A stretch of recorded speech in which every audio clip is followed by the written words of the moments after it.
അതുകൊണ്ട് നാം അറിഞ്ഞിരിക്കണം, നമ്മുടെ പള്ളിയിൽ കുർബാനയ്ക്ക് നാം ബൈബിൾ ഉപയോഗിക്കുന്നു.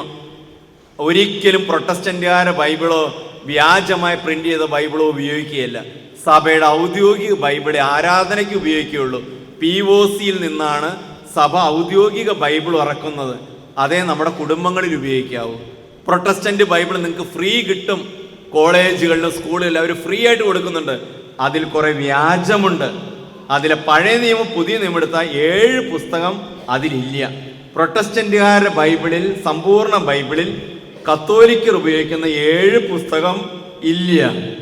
അതോടൊപ്പം തന്നെ വ്യാജമായ ട്രാൻസ്ലേഷൻസും അതിലുണ്ട്. നിങ്ങളുടെ വീടുകളിലിരിക്കുന്ന പുതിയ നിയമം വ്യാജമാണോ സഭയുടേതാണോ എന്നറിയാം. ഒരു ടെസ്റ്റ് ഞാനിപ്പോൾ പറഞ്ഞുതരാം, നിങ്ങൾ ചെന്ന് നോക്കിയാൽ മതി.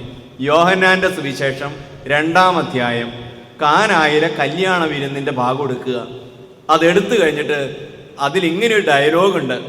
മാതാവ് ചെന്ന് അവർക്ക് വീഞ്ഞില്ല എന്ന് പറഞ്ഞ് മാധ്യസ്ഥം വഹിക്കുകയാണ്. അപ്പോൾ ഈശോ പറയുന്നത്, എനിക്കും നിനക്കും എന്ത്, എൻ്റെ സമയം ഇനി ആയിട്ടില്ല. ഈശോ ഒഴിവൊഴിവ് പറയാണ്, പക്ഷെ മറിയം പറഞ്ഞുകൊണ്ട് നടത്തി കൊടുക്കുകയാണ്. അവിടെ കൊടുത്തിരിക്കുന്ന വാക്ക് എനിക്കും നിനക്കും എന്ത്, എൻ്റെ സമയം ഇനി ആയിട്ടില്ല. അതാ ഒറിജിനൽ.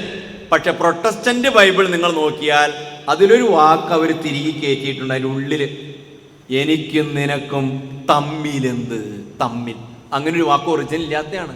അപ്പം മറിയവും ഞാനും തമ്മിൽ ഒരു ബന്ധവും ഇല്ല എന്ന് മാതാവിനെ നിഷേധിക്കാനായിട്ട് പ്രൊട്ടസ്റ്റന്റ് ബൈബിൾ ഉപയോഗിച്ചിരുന്നത് സൂത്രമാണ്. അത് കണ്ടു കഴിഞ്ഞാൽ മനസ്സിലാക്കിക്കൊള്ളണം, ആ ബൈബിൾ വ്യാജമാണ്. അത് നമ്മുടെ ഔദ്യോഗിക കാര്യങ്ങൾക്ക് ഉപയോഗിക്കാൻ പാടില്ല.